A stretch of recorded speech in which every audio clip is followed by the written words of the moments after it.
The lecture hall of the Galactic Interspecies Academy of Strategic Threat Assessment, located on the third moon of Veltara Prime, seated 412 students from 37 different species. It had seen wars debated, invasions planned in theory, ancient extinctions replayed on holographic screens for academic curiosity.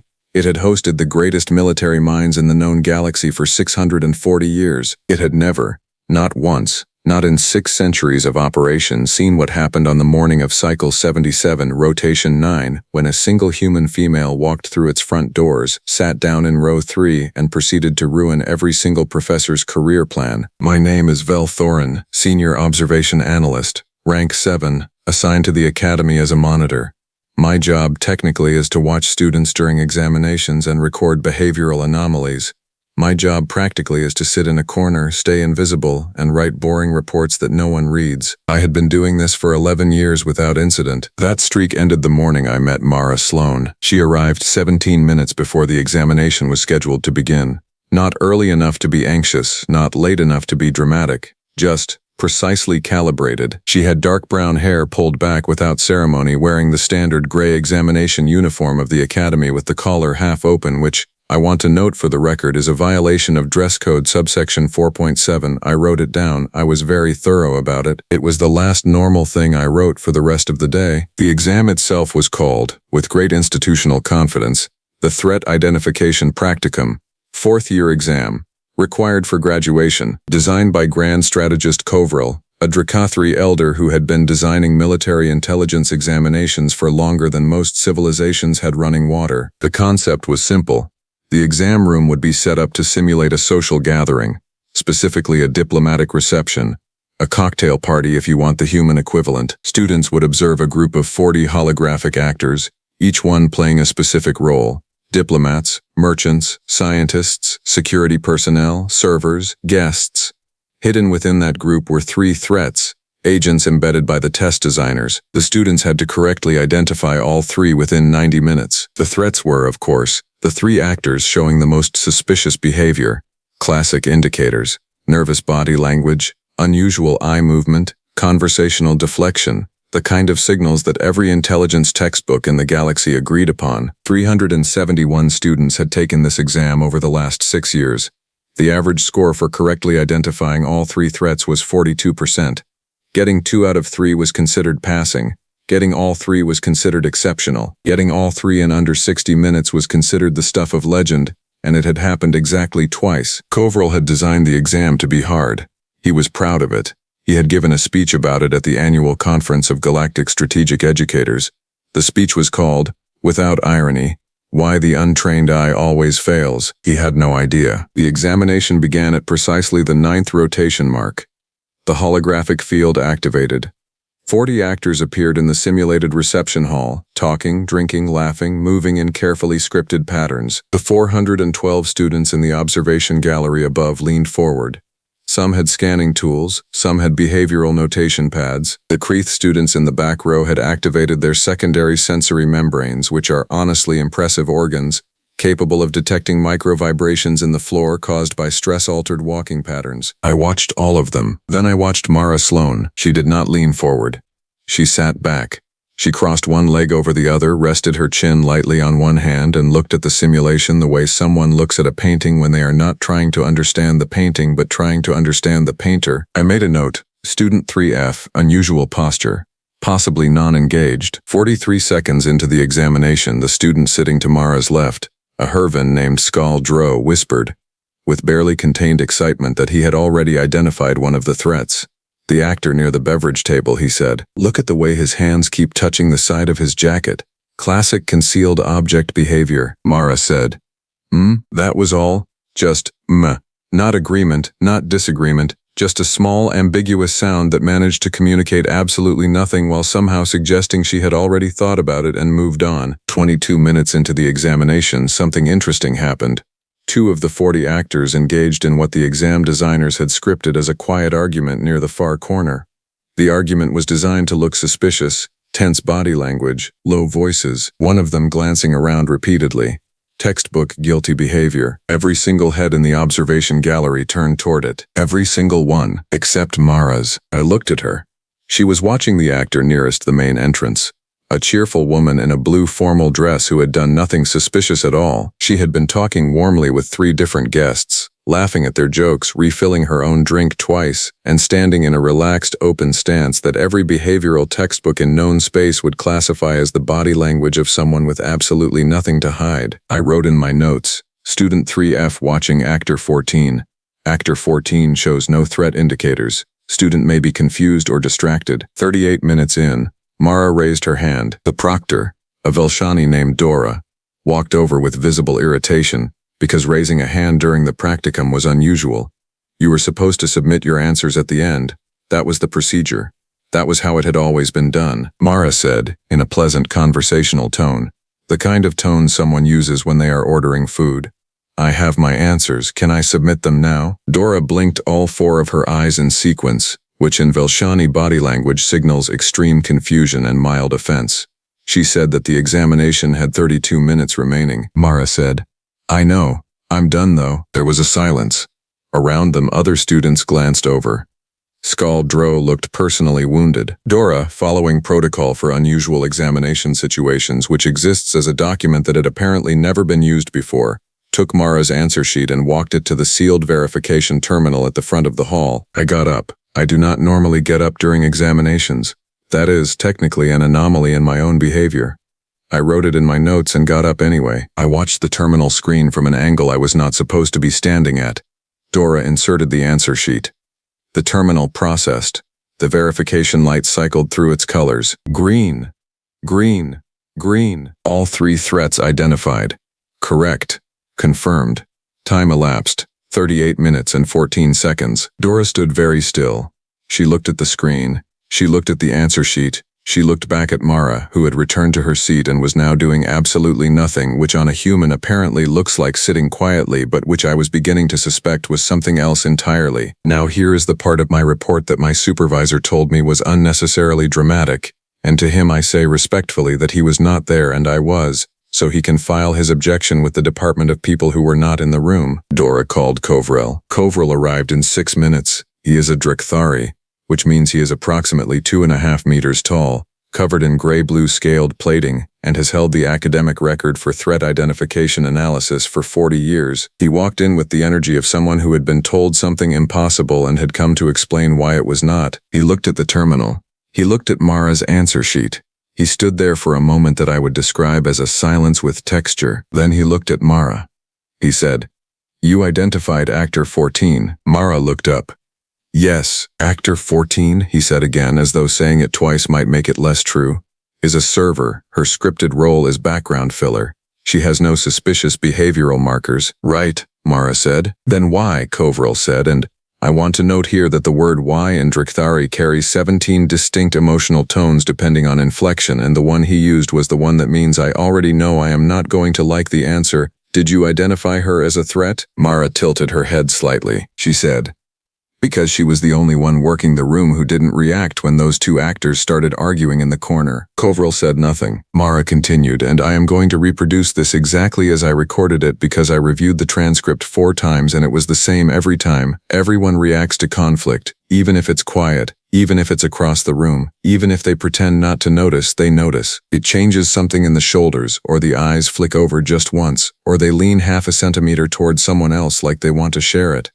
Actor 14 kept right on laughing at exactly the same rate, standing at exactly the same angle, finishing her drink at exactly the same pace. She had been told to ignore the argument, which means she knew the argument was coming, which means she wasn't a background filler. There was a silence in the room that I can only describe as structural, the kind of silence that changes the shape of the space it's sitting in. Skaldro, to his credit, whispered, Oh no, Kovrel said, very quietly. The other 2, Mara said. The man near the beverage table touches his jacket because he's cold. There's a ventilation current from the north panel that drops the temperature by about 2 degrees. He's been drifting toward it all morning, and the 2 actors arguing in the corner are the single most obvious distraction I have seen since my academy orientation, and I am including the orientation itself, which had a very aggressive welcome banner. Kovrel looked at her for a long moment. The examination hall had gone completely silent. 341 other students were watching. The Kreth in the back row had retracted their sensory membranes, which I think is the Kreth equivalent of putting down your phone because something real is happening. Then Kovril said something I have never, in 11 years of monitoring, heard a grand strategist say to a student. He said, "Where did you learn that?" And Mara Sloan, sitting in row 3 with her collar half open and her expression perfectly calm, said the 6 words that I spent the next 4 days trying to figure out how to include in an official academic report. She said, "We just sort of pick it up." Kovril turned and walked out of the hall. He did not dismiss the class. He did not say anything further. He simply walked out, and the door closed behind him, and 411 other students looked at each other and then looked at the human in row 3. She was already looking out the observation window. Down at the simulated reception below, actor 14 was still laughing. Right on schedule, exactly on cue, knowing none of it was real. Mara watched her for another moment. Then she said quietly, to no one in particular, "She's good, actually. The smile is very convincing." A pause. She holds it a half-second too long. Word travels fast in an academy full of species that have evolved to communicate across vacuum, water, solid rock, and in at least 3 documented cases, directly through shared nightmare states. So by the time cycle 77 rotation 10 arrived, every student, every professor, every cafeteria worker, and one very confused maintenance drone named Unit FOSS 9 who had been cleaning the same corridor for 6 hours, knew what had happened in the examination hall. A human had broken the threat identification practicum, not beaten it, broken it.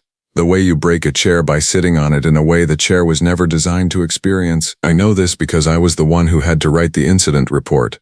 3 drafts. My supervisor sent the first 2 back.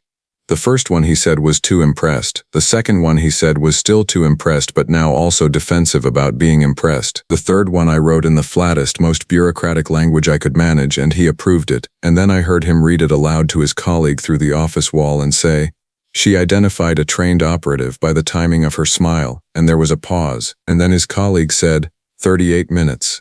And then there was another pause. And his colleague said, "These humans are a problem." And I sat at my desk and wrote in my personal log, not my official one, that I was beginning to agree. Mara Sloan had been assigned to the academy under the new Interspecies Educational Integration Program, which was a very long name for a very simple idea. Take students from young spacefaring civilizations, put them in a room with students from ancient spacefaring civilizations, and see what happens. Humanity had been a registered spacefaring species for exactly 41 years. 41 years. The Dracothri had been doing it for 6,000, the Kraith for 4,000, the Velshani for 3,200, and they still brought it up at every diplomatic summit. Humanity showed up 41 years ago, built their first faster-than-light vessel out of a design that 17 different species' best physicists had independently declared theoretically impossible. Then they flew it. Then they sent 17 more. Then they showed up at the Galactic Interspecies Council's front door, metaphorically speaking, knocked politely and said they were interested in joining. The council spent 2 years debating whether to let them in. Mara was here as part of the argument that they should be, and she was, as of 38 minutes and 14 seconds ago, making an extremely convincing case. The problem, and I want to be precise about this because precision matters here, was not that she had passed the exam. The problem was how. Kovril's exam operated on a specific philosophical foundation, which was that threat identification was a learned discipline, a set of trained responses applied systematically to observable data. You study the indicators, you catalog them, you apply them. The exam tested that process. Mara had not used that process. She had used something else. Something that did not have an official name in any of the 37 languages spoken at this academy, which I found fascinating and also slightly alarming because if it does not have a name, it means no one has formally studied it, and if no one has formally studied it, then no one knows its limits. Kovril called a faculty meeting that same afternoon. I was not invited. I attended anyway because my observation clearance technically permits me to be present in any room where student-related matters are being discussed, and I used that loophole with a confidence that surprised even me. The meeting had 11 professors, 7 species represented, 1 Drakthari, who was Kovril, 3 Velshani, 2 Kreeth, who sat very close together and kept their membranes folded, a Hervan behavioral specialist named Pransol, 1 Solthari quantum strategist named Vako, who wore tinted eye shields at all times and had a reputation for saying things that only made sense 3 weeks later, and 2 humans who were here as faculty under the same integration program, a man named Bram Ose and a woman named Tilda Reyes. Bram and Tilda were sitting at the far end of the table and wearing expressions that I can only describe as carefully neutral, which on a human apparently takes a lot of effort to maintain and looks nothing like actual neutrality once you know what you are looking at. Kovril opened the meeting by pulling up the examination results on the central display. He said, without editorial comment, "Student Mara Sloan, 4th year practicum, 38 minutes, all 3 identified, 0 false positives." Pransol said, 0 false positives in 38 minutes is statistically incoherent. Vaco said, not incoherent, just operating on a different coherence system. Nobody responded to this because that is the standard response to Vaco. One of the Velshani professors, Seneval, said, "The question before us is whether this constitutes an exceptional performance or an examination irregularity requiring review." Kovril said, "I reviewed it personally. Her reasoning was correct. Her methodology was." He paused for a moment that had weight. "Novel." He said it the way you might say that someone had shown up to a formal banquet riding an animal that no one recognized. Tilda Reyes at the far end of the table said, "Novel how?" Kovril looked at her. He pulled up Mara's recorded explanation from the hall, the part about Actor 14, and the smile held half a second too long. The room listened. When it finished, Pransol said, "She identified emotional timing as a threat indicator." Tilda said, "Yes, that is not in any behavioral threat identification framework currently in use." Tilda said, "No, it wouldn't be." Seneval said, with the carefully measured tone of someone who is asking a question they suspect they do not want the answer to, "Is this something humans are formally trained in? Social performance analysis? Micro-expression duration calibration?" Bram Ose, who had been quiet the entire meeting, looked up from the table. He said, "No." A pause. "We just watch a lot of each other." The silence that followed that statement was a different kind of silence than the one in the examination hall. That one had been shocked. This one was something closer to recalibration, the sound of several very intelligent beings quietly revising their assumptions. I wrote in my personal log, humanity has been doing this to each other for so long that they no longer know they're doing it. The practical consequence of Mara's performance was this.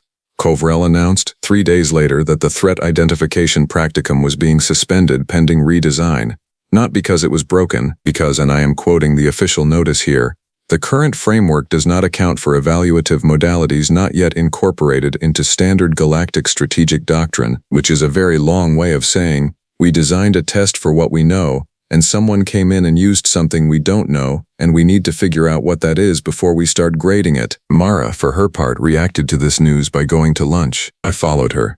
Not officially, I told myself it was for observational purposes, which was partially true. She sat alone at a table near the east window of the Academy's main dining hall, eating something that smelled aggressively of spice and protein, and reading a physical book, which is already unusual enough at an interstellar institution, but the title of the book was, I Am Not Fabricating This, A History of Competitive Card Games in Pre-Contact Earth. I sat down across from her. She looked up. I said, "I am Vel Thorin, Senior Observation Analyst." She said, "I know. You've been watching me since the exam." I said, "I watch all students." She said, "You watched me differently." I did not have a response to that, which was its own kind of response, so I moved on. I said, "May I ask you something?" She said, "You're going to anyway." "Fair point." I said, "In the examination, when you were watching Actor 14, before the argument in the corner happened, what were you looking at?" Mara put the book down. She thought about this for a moment in a genuine way, not a performed thoughtful pause, but actual consideration, the kind where the eyes go slightly unfocused and the person is somewhere between here and a memory. She said, "The exits." I said, "The exits," she said. "When you walk into a room, where do you look first?" I said, "Honestly, the occupants, social mapping, determine the dominant authority figure, identify potential allies, assess threat gradients." She nodded. "When we walk into a room, we look at the exits first, then the people. It's not strategic, it's just."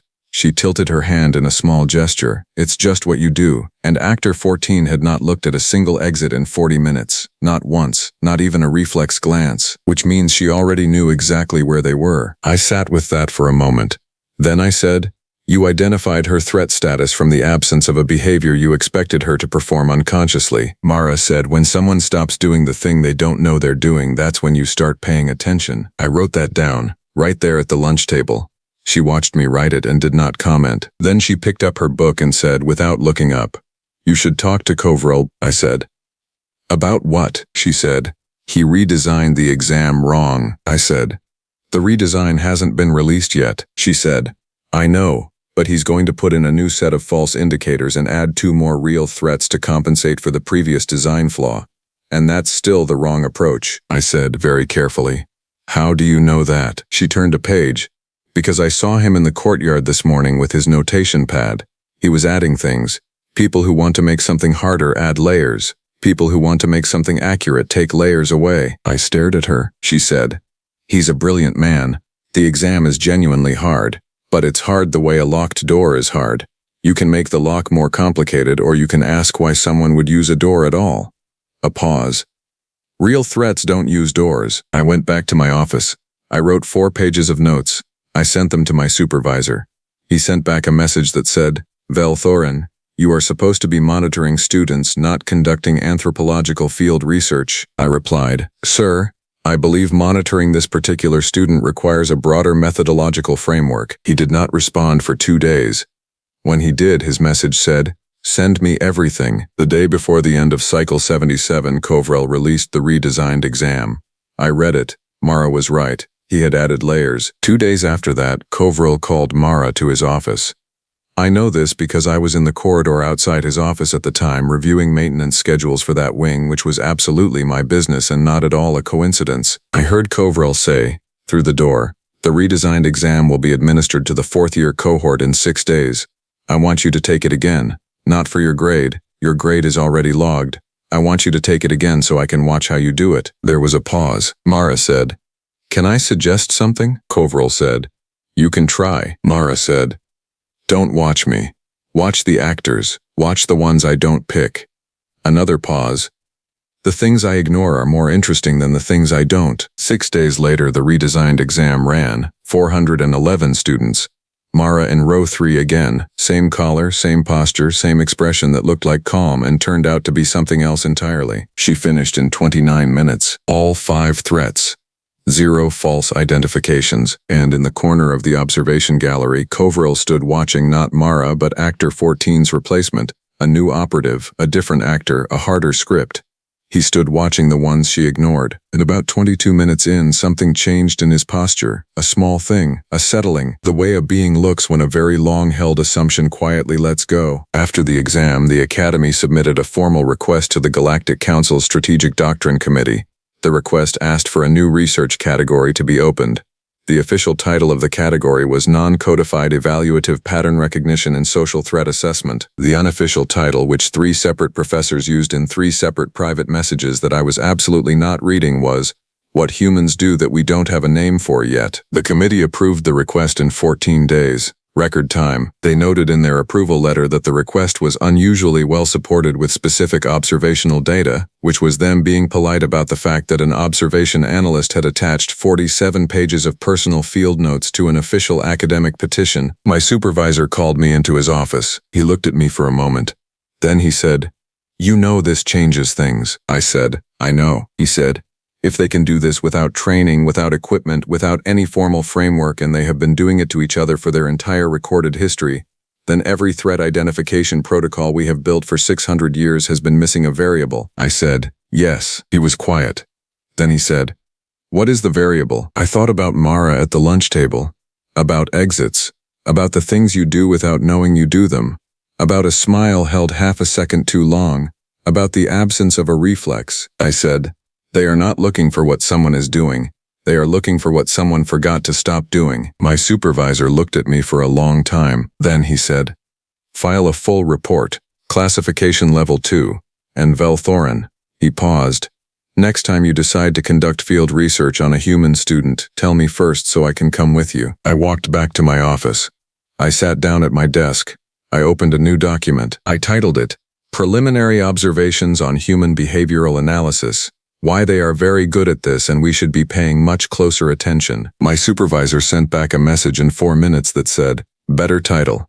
Keep going." Outside the window, somewhere on the academy grounds, Mara Sloan was probably reading about card games, or watching exits, or noticing the one thing in the room that was trying hardest not to be noticed. She had been doing it her whole life. They all had. That was the part that kept me up that night, sitting in my office with the lights low and my notes spread out in front of me, turning it over and over like a stone that looked ordinary until the light hit it from the right angle. 41 years in space, and they had been training for this since before they had fire.